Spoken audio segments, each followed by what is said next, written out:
جناب نبی کریم صلی اللہ علیہ وسلم نے اس عمر میں جو آپ کا پیشہ ہے تجارت کا، تو تاریخی اعتبار سے ہم کہہ سکتے ہیں واللہ عالم بالصواب، لیکن تاریخی اعتبار سے یہ ہے کہ آپ صلی اللہ علیہ وسلم نے پہلی تجارتی شراکت سیدنا خدیجۃ الکبریٰ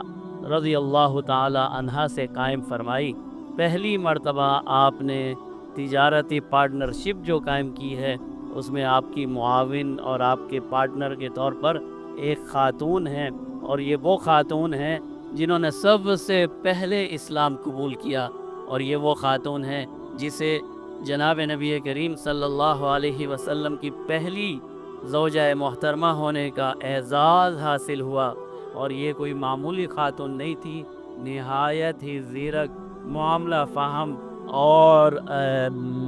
مکہ مکرمہ کی بڑی تاجروں میں سے ایک تھی۔ یہ ان کی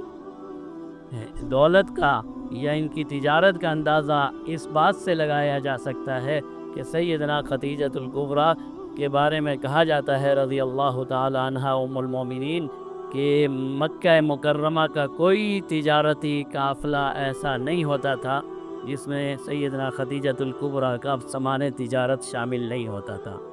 کوئی بھی مکہ مکرمہ کا قافلہ جو یمن کے لیے یا شام کے لیے سفر کیا کرتا تھا، اس میں ضرور سیدنا خدیجۃ الکبریٰ کا سامان تجارت شامل ہوتا تھا، اور مکہ مکرمہ کے بڑے بڑے تاجر آپ کے پارٹنر تھے، ان میں سیدنا صدیق اکبر رضی اللہ تعالیٰ عنہ کا نام بھی ہے۔ تو پہلی شراکت، اور یہ پھر وہ معمولی خاتون نہیں ہیں، پاکیزگی میں اس زمانے کے میں مثال ہیں، اور مکہ مکرمہ میں جہاں فاحشی اور عریانی اور بے حیائی عام تھی، سیدنا خدیجۃ الکبریٰ کا لقب تھا الطاہرہ، پاک باز۔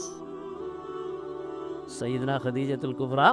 کو لوگ کیا کہتے تھے؟ الطاہرہ، ہر عیب سے پاک،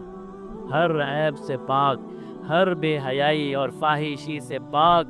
شخصیت اگر اس زمانے کی کوئی تھی خواتین میں، تو سیدنا خدیجۃ الکبریٰ ان میں سب سے زیادہ نمایاں تھی۔ آپ صلی اللہ علیہ وسلم کی یہ شہرت سن کر سیدنا خدیجۃ الکبریٰ نے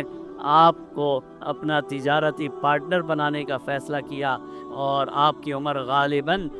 24 سال تھی یا 25 سال کا اوائل تھا کہ آپ نے پہلی مرتبہ سیدنا خدیجۃ الکبریٰ کا سامان تجارت لیا اور شام کی طرف سفر کیا، اور سیدنا خدیجۃ الکبریٰ نے اپنا ایک غلام میسرہ نام کا، وہ صرف غلام نہیں تھا،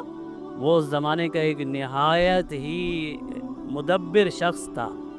اور سیدنا خدیجۃ الکبریٰ کا پارٹنر بھی تھا۔ ٹھیک ہے وہ ان کا غلام تھا، لیکن قابل اعتماد، بھروسے والا ساتھی تھا،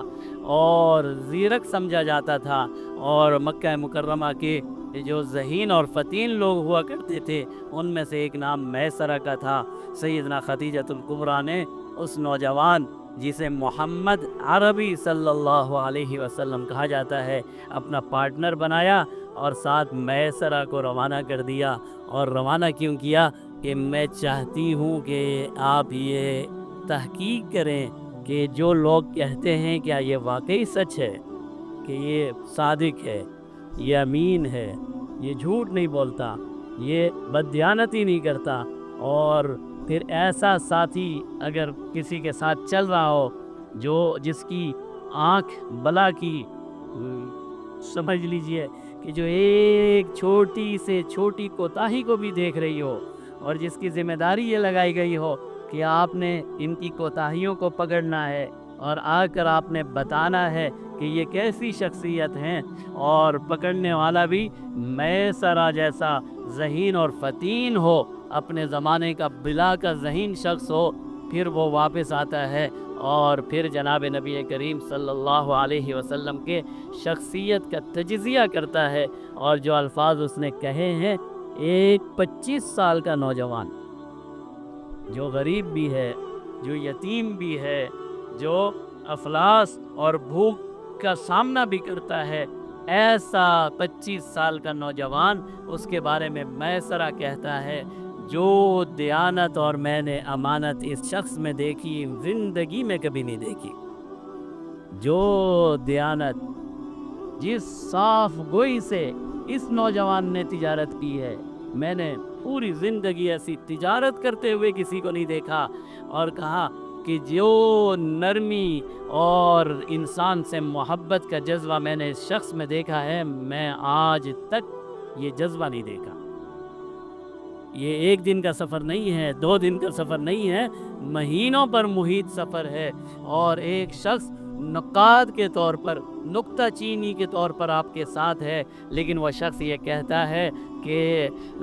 نرمی کرنے میں اور انسان کو فائدہ پہنچانے میں جو جناب نبی کریم صلی اللہ علیہ وسلم کی ذات ہے، ایسی ذات میں نے کبھی نہیں دیکھی۔